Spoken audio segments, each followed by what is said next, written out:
Here with head men's soccer coach Derick Lyngholm.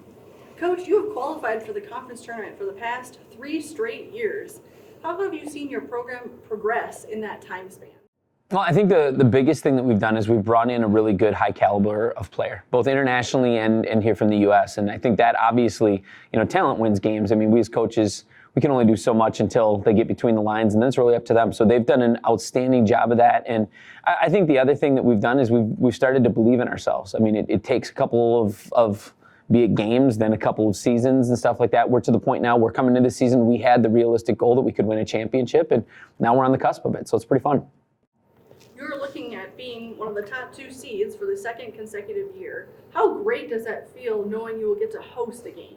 Oh, it'll feel really good. Obviously, we had a fun win last year against St. Scholastica, ended their UMAC reign, so to speak, or their time in the UMAC. So that was a lot of fun, and it's going to be a lot of fun to do that again. In all likelihood, we're going to be the number 2 seed, sadly, but tying for a conference championship, and we beat them at their place the first time around, so we know we're capable of it. So we'll just see where the cards fall. 17 different players have scored a goal this season. What does that say about your depth? Well, I mean, as a coach, it's both a blessing and a curse because you've got really talented players who probably aren't seeing the number of minutes that they were hoping for. But that being said, it's also really exciting because you look at our roster right now, we have, I think, 7 or 8 of our top players that are out with injuries.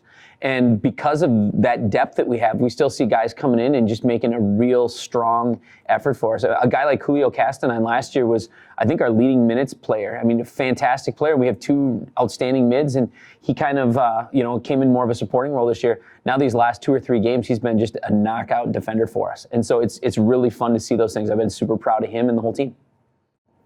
As you mentioned, if the seeds play out, you'd probably go to Superior for the championship game again this year. What did you learn from last year's championship game that you will bring this time? That morning, I remember we went down to breakfast and I told our assistant coach, he's like, I'm really nervous. I'm like, I'm not. We're going to get blown out. You can just tell.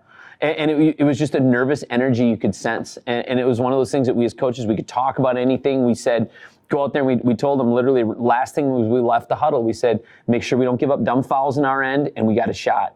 And less than a minute in, we gave up a dumb foul on our end, they scored. I mean, you could just see it that game. So at the end of that game, we told our players, you sit here and you watch them. Watch them get that trophy because that's going to be us. We want to be the team to do that. So I think we're ready. I don't think we're afraid of them anymore. I don't think that the moment's going to be too big for us. I think we're ready to hit the field and see what happens.